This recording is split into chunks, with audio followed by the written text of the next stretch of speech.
السلام علیکم ملګرو، عمران یم او دې ټایم کې تاسو ګورئ پښتو ایچ ټي وي.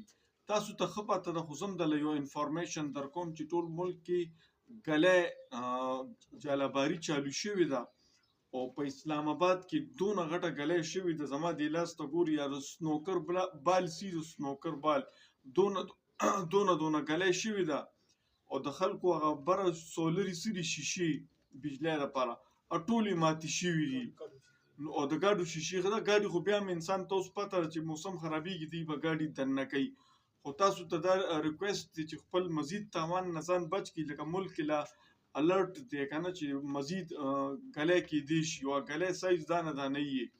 نو تاسو چې بره څونه شیشې لګولي سولر یې لګولي دي نو دا تاسو راکوزي کوي که نه. دې ته ایکسپرټ راولي، ډېرو تنانو خو غټې پیسې لس لکه روپۍ لګولي سولرو باندې، نو دا راکوزي کوي او لاندې کمرو کې یا سکی کېدی یې چې کله دا موسم بدل شي او دا ګلی دا سپیل ختم شي نو بیا واپس ولګوئ، ځکه چې ډېر غټ تاوان به مو شي. زه تاسو ته دا ویډیو ښیم، دا د اسلام آباد ویډیو ده چې دا ګلی په کوم طریقه شوې ده او څونه غټه شوې ده.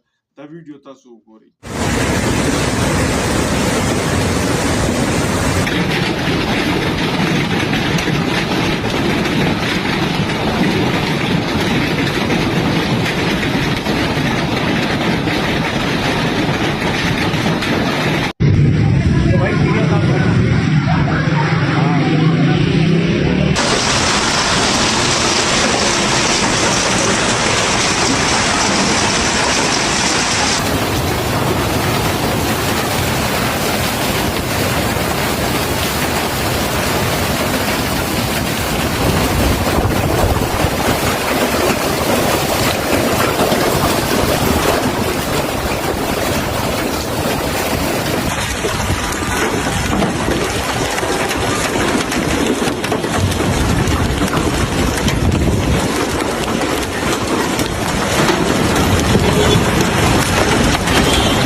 ویډیو تاسو وکتله چې اسلام آباد کې دا د بار ملک یو چینل دی پې دا کوریج کړی چې دونه د سنوکر خو دونه بالي نو چې دا نان سټاپ دونه راغورځېږي نو دې ته سولر بیا نه ټینګېږي، شیشې ورته نه ټینګېږي، ټولې ماتې ګوډې شي.